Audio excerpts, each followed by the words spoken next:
وانشق البحار. Alhamdulillah, wassalatu wassalamu ala rasulillah wa ala alihi wa sahbihi wa man tabi'ahum bi ihsanin ila yaumil qiyamah, amma ba'du. Sebelum kita mulai pengajian kita, ada informasi. Kajian kita insyaallah akan kita pindah di hari Rabu. Di hari Rabu kembali ke yang awal. Pengajian kita dulu di hari Rabu. Rabu malam, berarti Rabu malam Kamis. Kita lanjutkan insyaallah mulai pekan depan. Mulai pekan depan pengajian kita ganti di hari Rabu malam Kamis. Pengajian di hari Sabtu malam Ahad kita liburkan. Kita lanjutkan pembahasan kita, pembahasan tentang tanda-tanda hari kiamat. Dan pembahasan kita masih membahas tentang tanda-tanda hari kiamat yang kecil, yang sudah terjadi dan semakin hari semakin parah kondisinya, yaitu semakin besar semakin besar. Kita masuk sekarang tanda yang ke-6, tanda hari kiamat yang ke-6, yaitu zuhurul fitan. Akan muncul banyak fitnah di akhir zaman. Dan fitnah di akhir zaman ini semakin hari semakin parah. Ujian, cobaan yang kita rasakan baik urusan dunia kita dan agama kita. Saking dahsyatnya fitnah ini sampai banyak pembunuhan, kekafiran, bahkan banyak orang-orang yang menjual agama karena dunia mereka. Sampai akhirnya orang-orang itu sampai berharap atau menganggap bahwasanya inilah kehancuran saya dan kematian saya. Kenapa? Karena saking dahsyatnya fitnah di akhir zaman. Dan hadis-hadis yang menceritakan masalah fitnah ini banyak sekali. Terkadang muncul fitnah, orang sudah banyak yang putus asa. Sudah banyak putus asa sampai akhirnya mereka mengira ini hari kiamat. Setelah itu fitnahnya dicabut sama Allah Ta'ala. Setelah itu datang fitnah yang lebih besar lagi. Orang mengira bahwasanya ini mungkin hancurnya kehidupan saya. Setelah itu dicabut sama Allah Ta'ala fitnah itu. Setelah itu datang fitnah lagi. Sehingga fitnah demi fitnah di akhir zaman itu datangnya bertubi-tubi. Dan hadis-hadis yang menceritakan masalah fitnah ini banyak sekali. Di antaranya hadis yang dikeluarkan oleh Imam Ahmad, Imam Abu Dawud, Imam Ibnu Majah, Imam Hakim dan yang lainnya, dan disahihkan oleh para ulama. Dari Abu Musa al-Asy'ari radhiyallahu anhu, Rasulullah sallallahu alaihi wasallam beliau bersabda, Inna baina yadayya sa'ati fitanan kaqita'il lailil mudlim. Sebelum datangnya hari kiamat akan datang fitnah, yang ketika datang fitnah itu gambarannya seperti potongan malam yang gelap gulita, yaitu kayak potongan malam. Maksudnya potongan malam itu apa? Enggak terasa, sehingga kita terfitnah itu, kita itu enggak sadar. Padahal apa? Padahal diri kita sudah hancur dengan fitnah, hati kita sudah hancur dengan fitnah, tetapi kita itu enggak sadar. Seperti perjalanan waktu malam, beda dengan siang. Kalau siang itu kan kita ngobrol di siang hari itu, waktu itu masih terasa, sehingga kita masih merasakan ini jam berapa, ini jam berapa. Beda dengan malam hari. Kita kalau sudah majelis di malam hari, ngobrol di malam hari, kita asyik ngobrol, kita nggak tahu sudah jam berapa itu. Tiba-tiba kita lihat jam, sudah jam 1 malam. Kenapa? Karena nggak terasa. Perjalanan malam hari itu nggak terasa. Rasulullah sallallahu alaihi wasallam mengatakan, yusbihur rajulu fiha mu'minan wa yumsi kafirah. Saking dahsyatnya fitnah itu, sampai ada orang yang di pagi harinya mukmin, sore harinya sudah kafir, sudah murtad dari agama. Wa yumsi mu'minan wa yusbihu kafirah. Ada orang yang di pagi harinya mukmin, sore harinya kafir. Ada orang yang sore harinya masih mukmin, pagi harinya sudah kafir. Setelah itu Rasulullah SAW mengatakan, al-qa'idu fiha khairun minal qa'im. Ketika datang fitnah itu, orang yang duduk lebih baik daripada orang yang berdiri. Wal qa'imu fiha khairun minal mashi. Orang yang berdiri lebih baik daripada orang yang berjalan mendekati fitnah. Wal mashi fiha khairun minas sa'i. Dan orang yang berjalan lebih baik daripada orang yang berlari mendekati fitnah. Yaitu maksudnya apa? Semakin orang itu menjauhkan diri mereka dari fitnah, maka itu semakin selamat. Sedangkan orang-orang yang mendekati fitnah, orang-orang yang mereka itu terus menuju kepada fitnah itu, semakin mendekati, maka dia akan hancur. Setelah itu Rasulullah SAW mengatakan, fakassiru qayyisiyakum. Maka kalau sudah datang fitnah sampai pertumpahan darah di antara kaum muslimin, sampai pemberontakan, sampai peperangan, maka pecahkan busur panah kalian. Wa qatti'u autarakum, dan patahkan, putuskan tali busur kalian. Wadribu bisuyukimul hijaratah, dan pedang yang kalian miliki pukulkan di batu-batu sampai tumpul, sampai tidak bisa dipakai. Fa idza dukhila ala ahadikum, jika seandainya masuk fitnah itu ke dalam rumah kalian, falyakun ka khairi bani adam, maka jadilah kamu itu manusia terbaik. Yaitu manusia terbaik adalah orang yang menyelamatkan diri dia itu dari fitnah. Dan ini nanti semakin hari semakin dahsyat. Semakin dahsyat fitnah di antara manusia, sampai peperangan, pembunuhan, itu semakin hari semakin parah. Maka Rasulullah SAW mengatakan, innamas sa'idu laman junibal fitan. Orang-orang yang bahagia adalah orang-orang yang dijauhkan oleh Allah Ta'ala dari fitnah. Dalam riwayat yang lain dikeluarkan oleh Imam Muslim dari Abu Hurairah radhiyallahu anhu, Rasulullah SAW beliau bersabda, badiru bil a'mali fitanan taqita'il lailil mudlim. Bersegeralah kalian dalam beramal kebaikan sebelum datang sebuah fitnah yang datangnya seperti potongan malam. Yusbihur rajulu mu'minan wa yumsi kafira. Ada orang pagi harinya mukmin, sore harinya sudah kafir. Au yumsi mu'minan wa yusbihu kafira. Ada orang yang sore harinya mukmin, pagi harinya sudah kafir. Yabi'u dinahu bi'aradin minad dunya. Banyak orang yang menjual agama karena ingin menikmati kenikmatan dunia. Demi tahta, wanita, harta, orang berani mengorbankan akidah mereka. Orang sudah nggak peduli dengan agama, sudah tidak peduli dengan agamanya, mau mencaci maki Nabi, mencaci maki agamanya sendiri pun nggak ada masalah. Yang penting apa? Yang penting dunia dia dapatkan.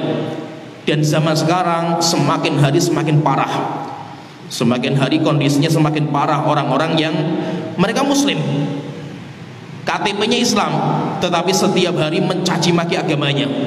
Allahnya dicaci, nabinya dicaci, agamanya dicaci. Tujuannya apa? Tujuannya karena harta dunia. Tujuannya karena harta dunia, dan semakin hari semakin mengerikan. Dalam sebuah hadis yang lain dikeluarkan oleh Bukhari dari Ummu Salamah, istrinya Rasulullah SAW. Beliau bercerita, Ummu Salamah ini qalat, berkata, istaiqadha Rasulullah SAW lailatan fasi'ah. Pernah suatu ketika sebuah malam, di sebuah malam itu Rasulullah SAW itu bangun, ngelilir Rasulullah SAW dalam kondisi kaget. Beliau kaget dan beliau ketakutan, sampai beliau itu bergetar tubuhnya itu. Di malam hari beliau bangun dalam kondisi kaget dan ketakutan. Setelah itu Rasulullah SAW mengatakan, subhanallah, ma anzalallahu minal khazain wa madza anzalallahu minal fitan. Rasulullah SAW mengatakan, subhanallah, apa yang telah Allah turunkan dari perbandaran fitnah, apa yang sudah Allah takdirkan menimpa umat ini dari fitnah-fitnah yang ada. Yaitu Rasulullah SAW itu dalam mimpinya, kata para ulama, beliau itu melihat fitnah-fitnah yang Allah turunkan menimpa umatnya. Dan semakin hari semakin mengerikan. Sampai Rasulullah SAW itu dan mimpinya Nabi itu wahyu. Nabi itu kalau mimpi yang dilihat sama Nabi dalam mimpinya itu wahyu Allah Ta'ala.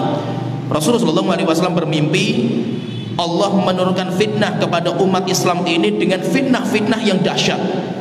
Fitnahnya bertubi-tubi, semakin hari semakin parah fitnahnya itu. Sampai akhirnya Rasulullah SAW bangun dari tidur beliau kemudian bergetar ketakutan. Setelah itu Rasulullah SAW mengatakan, Subhanallah, ma anzalallahu minal khuzain wa madza anzalallahu minal fitan faman yuqidu sawahibal hujurat. Siapa yang bisa membangunkan istri-istri saya yang ada di kamar-kamar mereka, bangunkan mereka sekarang, cepat bangunkan, likai yusallina, supaya mereka semuanya sholat malam hari ini. Kenapa? Karena saya melihat fitnah yang sangat dahsyat menimpa umat ini. Setelah itu Rasulullah SAW belum mengatakan, rubba kasiyatin fid dunya ariyatun fil akhirati. Betapa banyak orang-orang yang di dunia mereka bisa berpakaian, tetapi nanti di hari kiamat mereka telanjang. Menunjukkan apa? Bahkan Rasulullah SAW itu pernah, beliau itu ketika melihat di Madinah, beliau itu ketika melihat Madinah itu rumah sudah mulai meninggi.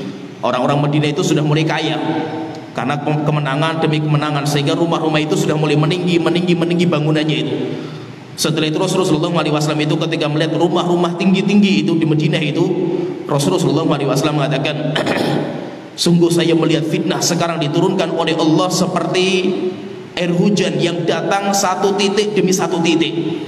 Dan fitnah ini nanti akan menimpa kepada semua rumah dan diturunkan seperti rumah-rumah kalian ini, yaitu seperti air hujan yang menimpa rumah-rumah.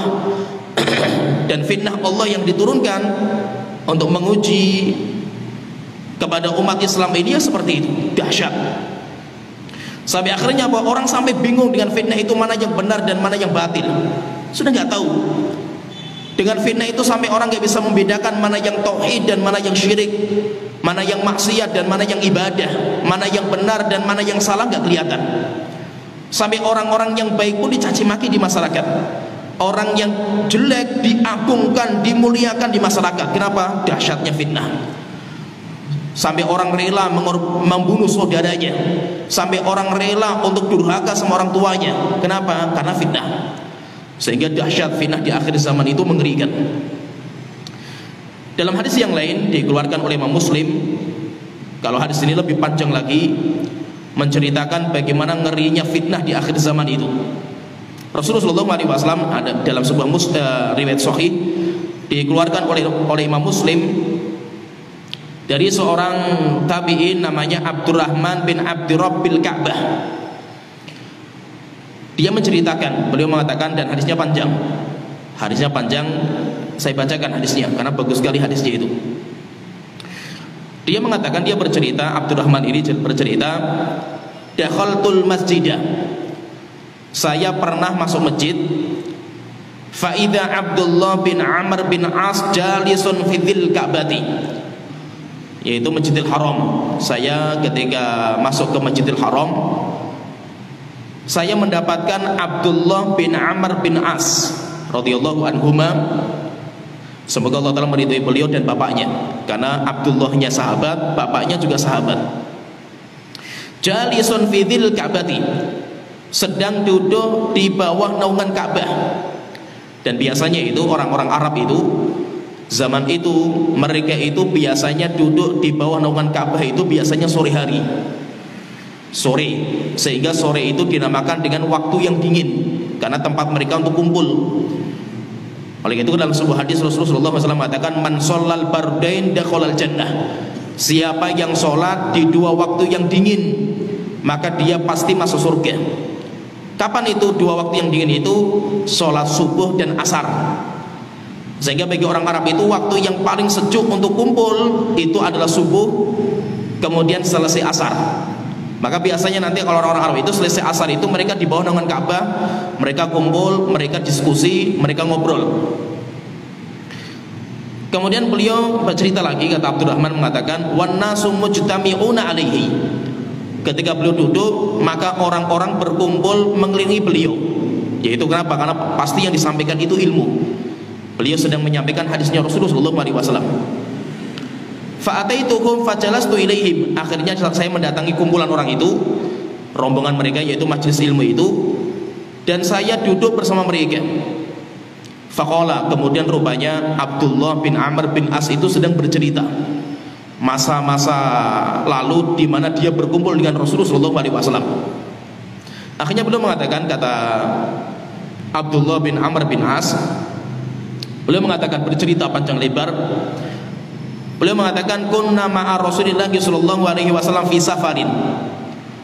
Pernah suatu ketika kami bersama Rasulullah dalam perjalanan, yaitu kami safar bersama Rasulullah sallallahu alaihi wasallam. Fanazalna manzilan, setelah itu beliau istirahat di sebuah tempat. Biasanya kalau kita istirahat itu berarti kita bikin kemah, kemudian kita bikin tempat istirahat. Faminna man yuslihu khoba'ahu, maka ketika Rasulullah memutuskan itu istirahat, berhenti, maka semuanya berhenti dan semuanya kerja. Ada sahabat yang mempersiapkan tenda untuk istirahat. Wa minna man yantaqil, ada juga di antara kita yang menyiapkan senjata seperti pedang dilancipi, anak panah dilancipi, disiapkan lagi senjata-senjata itu diperbaiki lagi. Wa minna man huwa fi jasyarihi, ada juga di antara kita yang ada di kandang unta, nyiapkan unta untuk istirahat, kasih makan, kemudian kasih minum. Yaitu semuanya kerja masing-masing. Mereka punya tugas masing-masing. Dan itu biasanya sudah dibagi sama ketua regu, yaitu siapa yang kerja di depan untuk yang masak, untuk menyiapkan tempat tidur, untuk menyiapkan senjata, semuanya sudah dipersiapkan. Beliau bercerita, kata Abdullah bin Amr cerita, ketika kami sudah sibuk untuk kerja ini, idnada munadi Rasulullah sallallahu alaihi wasallam, tiba-tiba terdengar suara dari delegasinya Rasulullah SAW, dinamakan dengan munadi. Munadi itu Nabi Muhammad itu biasanya memiliki orang-orang, nanti dikumpulkan sama para ulama siapa yang pernah menjadi munadinya Rasulullah. Jadi munadi itu adalah orang-orang yang diutus untuk memanggil orang-orang, para sahabat, pengumuman dengan suara yang lantang, ayo kumpul, ada pengumuman penting. Maka munadinya Rasul itu mengatakan, biasanya itu kalau zaman itu, kalau munadinya Rasulullah itu, pemanggilnya Rasulullah itu pengen mengumpulkan para sahabat itu, biasanya caranya dengan panggilan as-sholatu jami'atun. Lafadznya as-sholatu jami'atun, ayo sholat akan mengumpulkan kalian, yaitu sholatlah kalian, kumpul di sini itu. Akhirnya para sahabat itu kumpul. Jadi kalau untuk mengumpulkan manusia sholat berjamaah, sholat fardu, itu dengan cara adzan. Adzan itu adzan itu dinamakan dengan pengumuman bahwasanya sholat jamaah itu mau diadakan. Tapi kalau selain sholat jamaah, sholat fardu itu, cara mengumpulkan orang itu bagaimana? Dengan lafadz as-sholatu jami'atun, seperti sholat id, itu bukan sholat fardu, sehingga tidak ada namanya adzan. Demikian juga kalau ada pengumuman penting, Rasulullah itu manggilnya dengan seperti itu. Seperti ada seorang sahabat datang ke Rasulullah, seorang sahabat orang Kristen masuk Islam, namanya Tamim Ad-Dari. Kemudian di hadapan Rasulullah cerita panjang lebar masalah Dajjal. Rasulullah itu pengen menyampaikan cerita itu kepada para sahabat. Akhirnya diutus satu orang untuk memanggil as-sholatu jami'atun, naik ke atas loteng. Akhirnya semua sahabat kumpul, hatta perempuan itu semuanya kumpul di masjid. Bukan sholat berjamaah, bukan, tetapi apa? Ada pengumuman yang penting yang ingin disampaikan Rasulullah SAW. Akhirnya pemanggilnya Rasulullah itu mengatakan as-sholatu jami'atun, sholat akan mengumpulkan kalian, ayo kumpul di sini.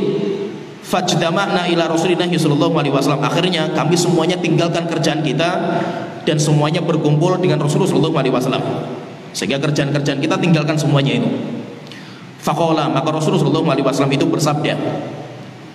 Rasulullah sallallahu alaihi wasallam mengatakan, yaitu ada informasi penting, wahyu Allah penting yang ingin disampaikan Rasulullah kepada para sahabat. Rasulullah sallallahu alaihi wasallam mengatakan, innahu lam yakun nabiyyun, ketahuilah tidak ada seorang nabi pun qabli, sebelumku, illa kana haqqan alaihi ayyadulla ummatahu ala khairi ma ya'lamahu lahum, kecuali pasti wajib nabi itu untuk menyampaikan kepada umatnya kebaikan yang diketahuinya, wa yunziruhum syarra ma ya'lamuhum lahum, dan wajib memberikan peringatan kepada kejelekan yang diketahui sama nabi itu. Setelah itu Rasulullah SAW mengatakan, ini poin pentingnya di sini. Kemudian Rasul mengatakan, wa inna ummatakum hadhihi ju'ilat afiyatuha fi awwaliha. Dan sesungguhnya umatku itu dijadikan kebaikan mereka itu pada awalnya. Kebaikan umatku itu ada pada awalnya itu, yaitu apa? Generasinya Rasulullah, generasi sahabat, tabi'in, tabi'ut tabi'in, 3 generasi. Sehingga Rasulullah mengatakan, wa inna ummatakum, umat kalian ini, yaitu umat Islam itu, ju'ila afiyatuha fi awwaliha, akan dijadikan kebaikan mereka itu pada awalnya. Wa sayusibu akhiraha bala'un wa umurun tunkirunaha. Sedangkan umat-umat yang akhir, yaitu generasi-generasi yang akhir itu, mereka akan ditimpa dengan ujian, mereka akan ditimpa dengan fitnah, mereka nanti akan ditimpa dengan banyak kejadian perkara-perkara tunkirunaha, yang kalian itu kalau melihatnya itu, kalian itu sampai kaget terheran-heran dengan perkara-perkara itu. Dan itu nanti akan menimpa kalian, yaitu yang di akhir-akhir, umat-umat yang di akhir-akhir. Setelah itu Rasulullah SAW mengatakan, fataji'u fitnatun fayuraqi'u ba'duha ba'dan. Dan nanti ketika datang fitnah yang menimpa di akhir-akhir umatku itu, sampai bagian dari umat Islam membunuh sebagian yang lain, sampai menawan yang lain, sampai menjadikan budak umat yang lainnya, yaitu golongan yang lain, padahal sama-sama muslim. Setelah itu Rasulullah SAW mengatakan, wataji'ul fitnah fayaqulul mu'minu hadhihi muhlikati. Setelah itu nanti akan datang fitnah yang kedua. Kemudian orang muslim banyak yang putus asa dengan fitnah itu. Kemudian sampai mereka mengatakan, mungkin matinya saya itu sekarang, mungkin fitnah inilah saya akan mati, saya akan binasa. Thumatan kashifu. Setelah itu fitnahnya hilang, rupanya dia masih hidup, dia belum mati itu. Wataji'ul fitnatu. Setelah itu datang fitnah yang ketiga. Kemudian fayaqulul mu'min, kemudian sampai putus asanya orang mukmin, saya mengatakan, hadhihi, mungkin sekarang waktunya saya mau mati saya. Setelah itu apa? Fitnahnya hilang lagi. Setelah itu datang fitnah yang berikutnya. Setelah itu orang mukmin mengatakan lagi, mungkin hari ini saya mau mati itu. Saking apa? Saking putus asanya mereka karena melihat fitnah yang dahsyat. Setelah itu Rasulullah SAW mengatakan, faman ahabba an yuzahzaha anin nar wa yudkhilal jannata. Maka siapa di antara kalian yang pengen diselamatkan dari neraka dan dimasukkan dalam surga, fal ta'ti maniyatuhu wa huwa yu'minu billahi wal yawmil akhir. Hendaknya datang kematian kepada dia dalam kondisi dia itu beriman kepada Allah dan hari akhir. Itu yang penting apa? Yang penting kita itu mukmin. Kita meninggal dalam kondisi kita beriman kepada Allah dan Rasulnya, walaupun kita meninggal dunia di tangan orang muslim juga. Mungkin yang membunuh kita malah orang muslim sendiri itu, atau mungkin yang membunuh kita adalah sahabat kita sendiri itu, karena fitnah sampai akhirnya apa? Kita pun dibunuh sama sesama muslim. Tapi yang penting apa kata Rasulullah? Kalaupun kita harus mati karena fitnah itu, yang penting kita itu mati dalam kondisi kita beriman kepada Allah dan hari akhir. Kenapa? Karena dahsyat, fitnah gak main-main. Sahabat di akhir-akhir saja itu mereka bunuh-bunuhan. Dan siapa itu? Para sahabat gak main-main itu. Jika seandainya para sahabat saja bunuh-bunuhan di antara mereka, apalagi generasi kita. Lebih parah lagi generasi kita ini. Gara-gara masalah dunia, masalah harta, masalah jabatan, masalah wanita, masalah politik, masalah apa saja, terkadang sampai bunuh-bunuhan kita ini. Setelah itu Rasulullah SAW mengatakan, fal ya'ti ilan nasil ladzi yuhibbu ayyuta ilaihi. Dan hendaknya, jadi yang pertama, kalau kamu itu meninggal dunia harus mati kamu itu, maka yang pertama mati di atas iman kepada Allah dan hari akhir. Kemudian yang kedua kata Rasulullah itu, dan kalaupun kamu itu harus mati, hendaknya kamu itu mendatangi manusia dengan apa yang mereka itu sangat cinta didatangi. Yaitu maksudnya apa? Yaitu maksudnya itu engkau harus bersikap baik di hadapan orang, sehingga orang itu membicarakan kebaikan engkau. Walaupun kita nanti mati juga itu, walaupun kita itu nanti mati juga. Sekarang orang itu supaya mereka itu mencintai kita itu bagaimana caranya itu? Nah itu yang kita pelajari dan kita itu amalkan itu, sehingga orang itu mencintai kita. Walaupun kita harus mati dalam fitnah itu, tapi minimal orang itu mencintai kita. Setelah itu Rasulullah SAW mengatakan, waman baya'a imaman. Maka siapa di antara kalian yang sudah membaiat imam? Baiat itu nanti macam-macam. Baiat itu macam-macam. Ada baiat kubro, baiat kepada khalifah, kepada raja. Kalau zaman dulu itu baiat itu kepada khalifah, khalifah itu negeri Islam itu jadi satu. Sekarang baiat itu dipakai untuk pemimpin di sebuah negeri, walaupun Islam itu sudah terpecah belah. Karena disebabkan karena kalahnya kita dalam perang salib, akhirnya negeri Islam itu dipecah belah menjadi banyak negara. Negaranya banyak sekali itu, dan semakin lemah semakin dipecah belah. Karena diantara cara melemahkan sebuah negara itu, bagaimana caranya itu? Dipecah belah jadi dua. Yaman, ada Yaman Utara, Yaman Selatan dulu. Korea, ada Korea Utara, Selatan. Kenapa seperti itu? Karena untuk melemahkan sebuah negara. Islam dulu dibangun di atas khilafah. Ketika kalah dalam perang, akhirnya Islam itu dipecah-pecah menjadi banyak negara. Kalau sudah negara-negara, akhirnya apa? Fanatik negara. Ketika negara yang lain diserang, selama bukan negara kita nggak peduli itu. Dan itu yang terjadi. Coba kalau kita lihat itu, karena fanatik negara itu akhirnya apa? Di Palestina kaum muslimin dibantai, kan mereka mengatakan kan bukan negara saya itu. Kan negaranya Palestina, bukan negara saya itu. Akhirnya apa? Orang simpatik kepada negara lain itu kurang. Walaupun apa sesama muslim. Kenapa? Caranya itu memang dipecah belah. Maka baiat itu bisa dinamakan dengan baiat yang kubro kepada khalifah kaum muslimin yang menyatukan semua negeri Islam menjadi satu. Itu zaman-zaman dahulu. Atau yang dinamakan baiat yang kedua itu namanya baiat mujazza. Diistilahkan dengan baiat mujazza. Mujazza itu baiat kepada pemimpin setiap negara. Walaupun apa? Pemimpinnya itu banyak sekali dan semuanya negeri Islam semua itu. Maka tetap kita itu baiat kepada pemimpin kita. Kita di Indonesia kita punya presiden. Pemimpin kita ya presiden. Maka kalau presiden itu sudah diangkat menjadi kepala negara, maka kita harus membaiat. Kalau kita hadir waktu pembaiat itu, maka baiatnya itu langsung dengan tangan, jabat tangan kalau zaman dahulu itu. Kalau tidak, maka dengan cara kita itu tunduk patuh kepadanya. Pertanyaan, terus bagaimana kalau cara pemimpin itu menjadi pemimpin itu karena kezaliman? Maka kita katakan hatta walaupun dengan cara kezaliman. Kenapa? Karena dalam akidah Ahlussunnah wal Jamaah itu, seorang pemimpin yang wajib kita taati itu adalah orang-orang yang mendapatkan kepemimpinan dari satu dari tiga. Satu dari tiga. Jadi itu yang ada di negara kita, di dalam akidah kita seperti ini. Yang pertama, orang mendapatkan jabatan karena wasiat pemimpin sebelumnya. Seperti Abu Bakar berwasiat kalau meninggal dunia nanti yang menjadi khalifah adalah Umar bin Khattab. Bagaimana kalau seperti ini? Tetap wajib kita taati. Seperti Saudi Arabia, karena Saudi Arabia itu kan negaranya kan kerajaan, sehingga raja itu sudah memiliki waliul ahad, sudah punya putra mahkota, sehingga ketika rajanya meninggal langsung putra mahkota itu naik jadi seorang kerajaan, seorang raja, maka wajib kita taati. Atau yang kedua, pemimpin itu menjadi pemimpin karena ikhtiar ulil amri, pilihan dari ahlul halli wal aqdi. Istilahnya zaman dulu itu namanya ahlul halli wal aqdi. Seperti zamannya Umar ketika sakit mau meninggal dunia, beliau ditanya, "Wahai Umar, siapa yang menjadi pemimpin setelah engkau?" Beliau mengatakan, "Enggak, saya enggak akan memilih." Seperti Nabi Muhammad tidak memilih. Tetapi kalau ada yang memilih pun enggak ada masalah, karena Abu Bakar memilih juga itu. Maka Umar bin Khattab mengatakan, "Tapi saya akan memilih orang-orang 7 orang yang nanti supaya mereka rapat memilih siapa yang akan menjadi khalifah setelah saya." Umar bin Khattab meninggal dunia, 7 orang itu rapat. Setelah itu mereka menetapkan yang menjadi khalifah itu Utsman bin Affan.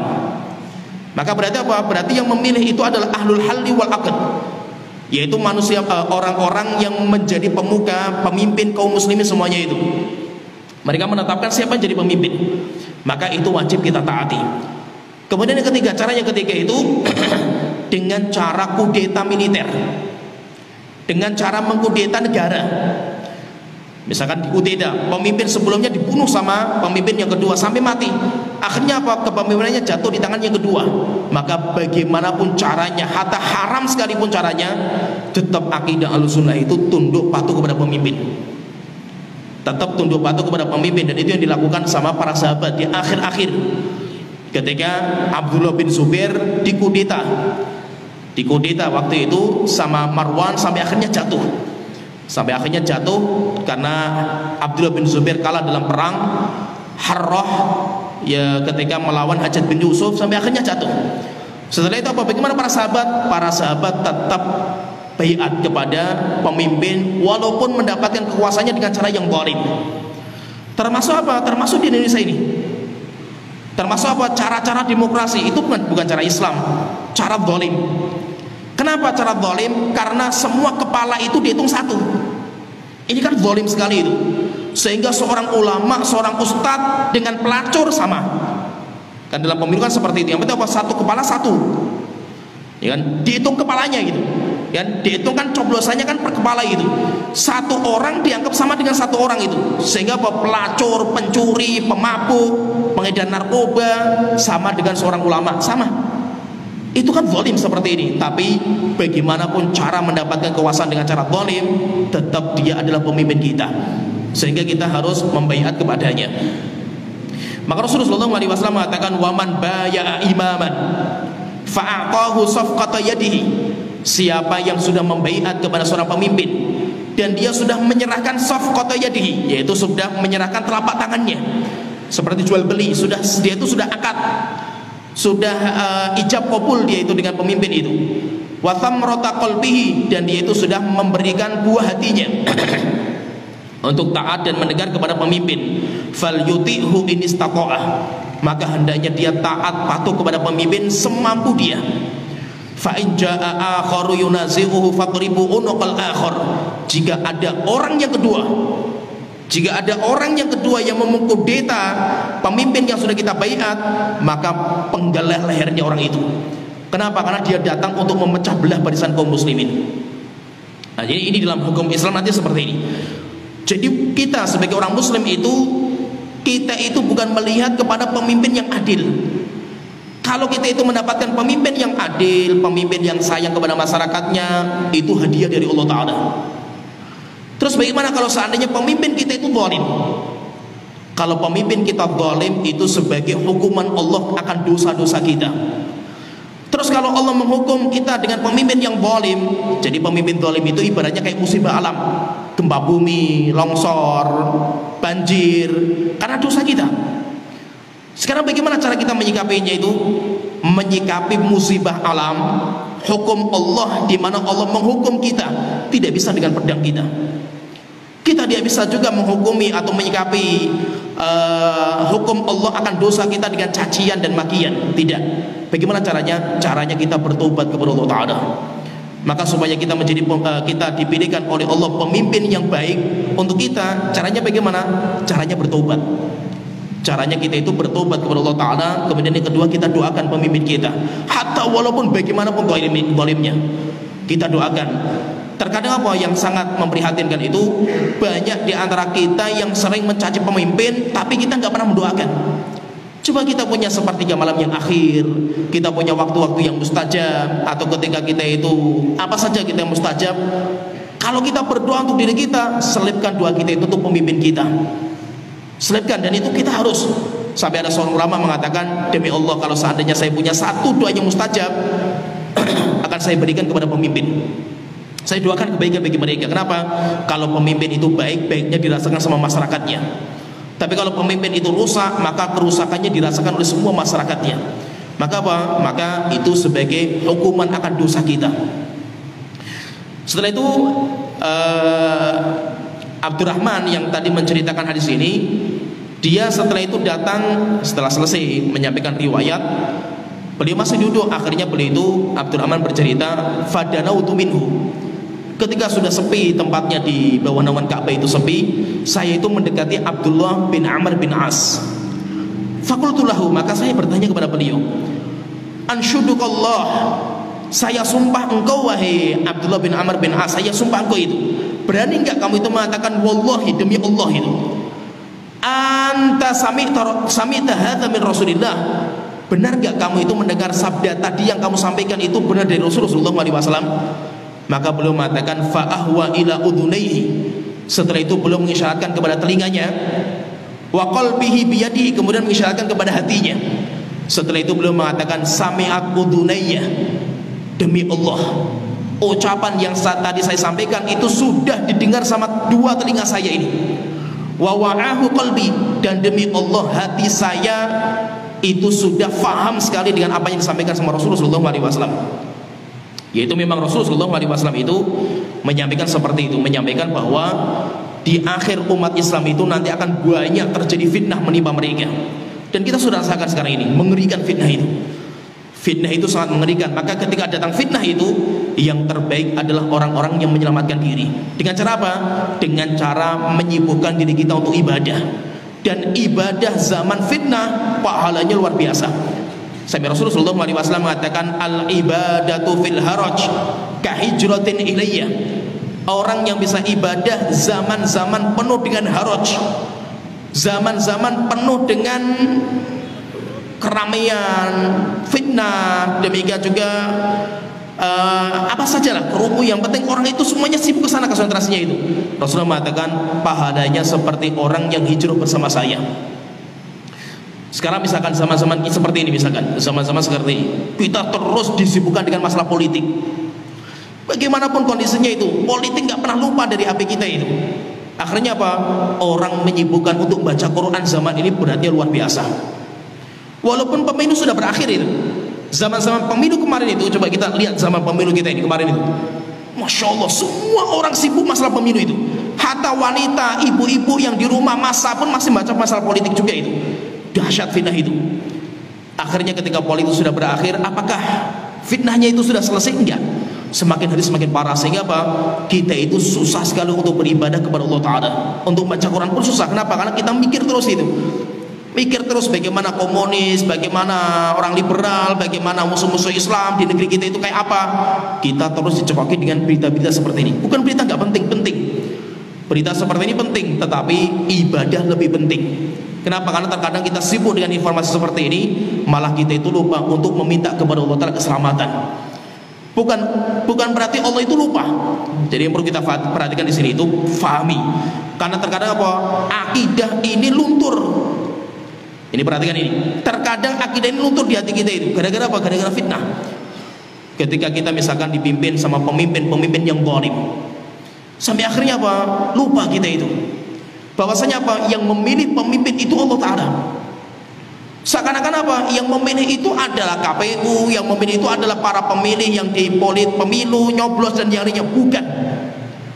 Yang memilih seseorang menjadi pemimpin itu Allah Ta'ala.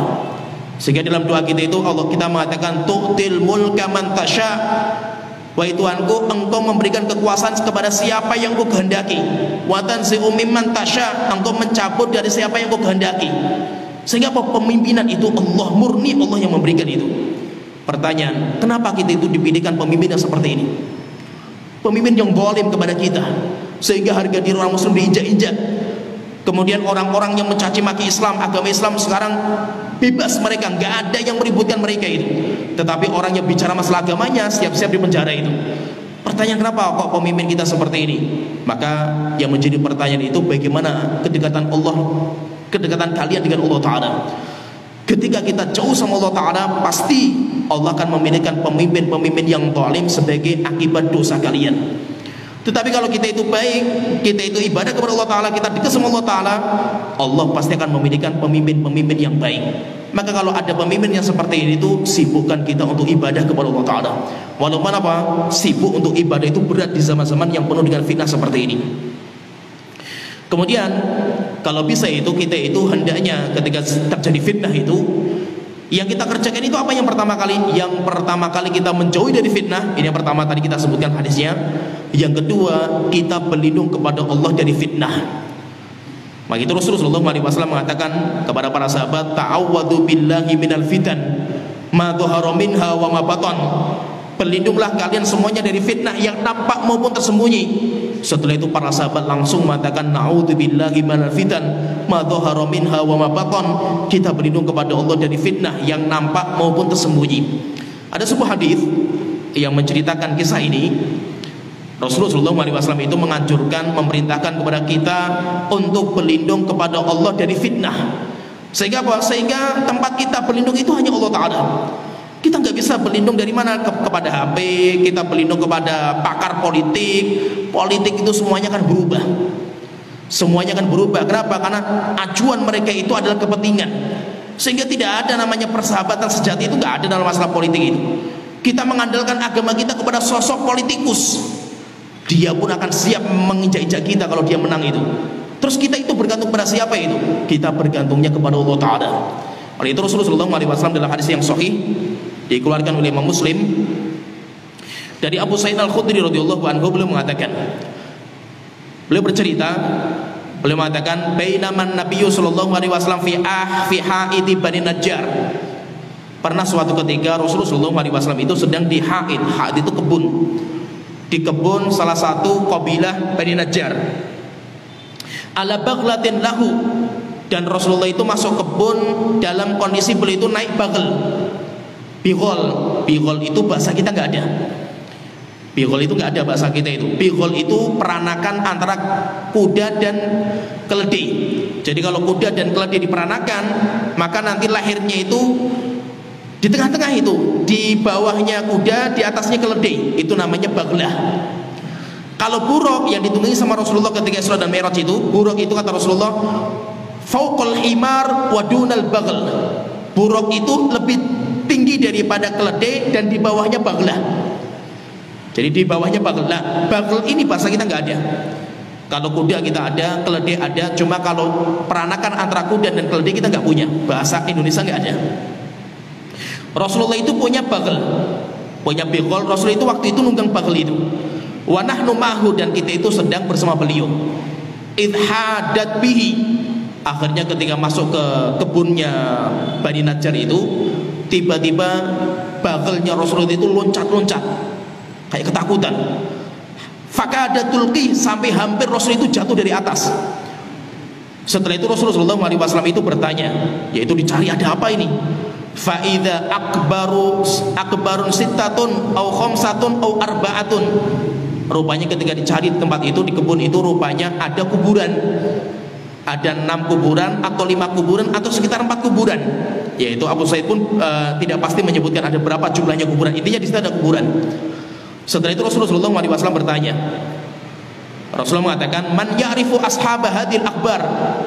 Siapa di antara kalian yang tahu siapa sih orang-orang yang dikubur ini? Ini kuburan siapa ini?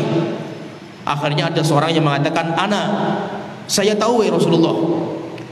Maka Rasulullah tanya, famata mata haula, kapan orang-orang itu mati di sini? Yaitu matinya kapan dan kapan dikuburkan? Maka orang itu mengatakan, matu fil isyraq. Mereka itu mati dalam kondisi masih jahiliyah wa Rasulullah SAW. Yaitu mereka itu musyrik. Setelah itu Rasulullah SAW mengatakan, inna hadhil ummah tubtalu fi kuburiha. Sesungguhnya umat Islam ini akan diuji dalam kuburan mereka. Falaula an alla tudafinu, jika bukan karena kalian itu nanti akan dikuburkan, la da'utullah an yusmi'akum min adzabil qabri. Saya akan berdoa kepada Allah Ta'ala supaya Allah menjadikan kalian bisa mendengar suara penghuni kubur. Alladzi asma'uhu, yang saya itu mendengarnya. Setelah itu Rasulullah SAW menghadapkan wajahnya kepada kita. Setelah itu beliau mengatakan, ta'awwadhu billahi min adzabin nar. Para sahabatku, berlindunglah kalian kepada Allah dari azab neraka. Langsung para sahabat mengatakan, na'udzubillahi min adzabin nar. Kami berlindung kepada Allah dari azab neraka. Yang pertama. Kemudian yang kedua, Rasulullah mengatakan, ta'awwadhu billahi min adzabil qabri. Berlindunglah kalian semuanya dari azab kubur. Langsung para sahabat mengatakan, itu Rasulullah, kami berlindung kepada Allah dari azab kubur. Yang ketiga, Rasulullah mengatakan, ta'awwadhu billahi minal fitan ma dhahara minha wa ma batan. Berlindunglah kalian dari fitnah yang nampak maupun tersembunyi. Setelah itu para sahabat langsung mengatakan, na'udzubillahi minal fitan ma dhahara minha wa ma batan. Kemudian yang terakhir Rasulullah mengatakan, ta'awwadhu billahi min fitnatid dajjal. Berlindunglah kalian semuanya dari fitnah dajjal. Setelah itu para sahabat langsung mengatakan, na'udzubillahi min fitnatid dajjal. Kami berlindung kepada Allah Ta'ala dari fitnah dajjal. Jadi intinya di sini pembahasan ini, bahwa di antara tanda hari kiamat itu akan datang banyak fitnah. Dan insya Allah nanti pembahasan berikutnya akan kita sambung lagi, pembahasan ini belum selesai. Fitnah itu muaranya di mana nanti itu akan kita bahas. Rupanya muara fitnah itu, kumpulan fitnah, sumber fitnah itu di akhir zaman itu munculnya dari timur. Dan timur itu di mana? Di Irak. Dan nanti hampir semua fitnah itu munculnya dari Irak.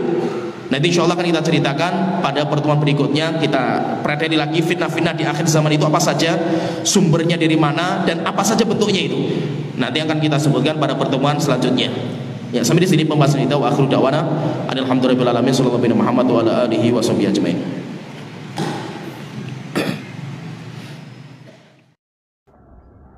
Yuk salurkan donasi Anda untuk Pondok Pesantren Darussalam ke nomor rekening ini. Syukron jazakumullahu khairan.